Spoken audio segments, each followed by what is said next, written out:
বর্তমান সময়ে একটি বহুল প্রচলিত বা প্রসিদ্ধ প্রশ্ন হচ্ছে এই শহীদ কারা? শহীদ হচ্ছে সহিহ বুখারীর বর্ণায় ২৮২৯ নম্বর হাদিসের মধ্যে রাসূল আরবি সাল্লাল্লাহু আলাইহি সাল্লাম ৫ ধরনের ব্যক্তিকে প্রকৃত শহীদ হিসাবে ঘোষণা করেছেন। এর চেয়েও যদি আরো একটু আমরা নির্দিষ্ট করে বলতে চাই শহীদ কারা? তাহলে বলতে হবে যে আল্লাহর দ্বীন প্রতিষ্ঠা করার জন্য যে ব্যক্তি আল্লাহর রাস্তায় জিহাদ করে সেই ব্যক্তিই হলো প্রকৃত শহীদ। এই হাদিসের মধ্যে রাসূলুল্লাহ সাল্লাল্লাহু আলাইহি সাল্লাম বলেছেন, "আশ-শুহাদাউ খামসা" শহীদ হলো ৫ প্রকারের। আল মাতউন সে হলো প্লেগ রোগে আক্রান্ত হয়ে যে মারা যায়। ওয়াল মাবতুন পেটের রোগে আক্রান্ত হয়ে পেট খারাপ হয়ে যদি কেউ ইন্তেকাল করে তাহলে সেও শহীদ হিসাবে পরিগণিত হবে।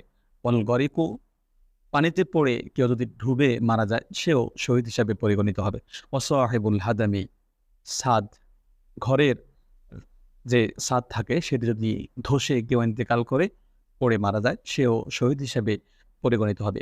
ওয়াশ-শাহীদু ফি সাবিলিল্লাহ আর প্রকৃত শহীদ হচ্ছে যেটি আমি প্রথমে বলেছি আল্লাহর রাস্তায় আল্লাহর দ্বীনকে প্রতিষ্ঠা করার জন্য যে ব্যক্তি এই ইন্তেকাল করে বা মৃত্যুবরণ করে তাকে প্রকৃত শহীদ বলা হয়। আল্লাহ রাব্বুল আলামিন আমাদেরকে শহীদ হওয়ার জন্য তৌফিক দান করুক এবং যতদিন বেঁচে থাকবো ততদিন অন্তরের মধ্যে শহীদি তামান্না জীবিত রেখেই যেন আমরা বাঁচতে পারি।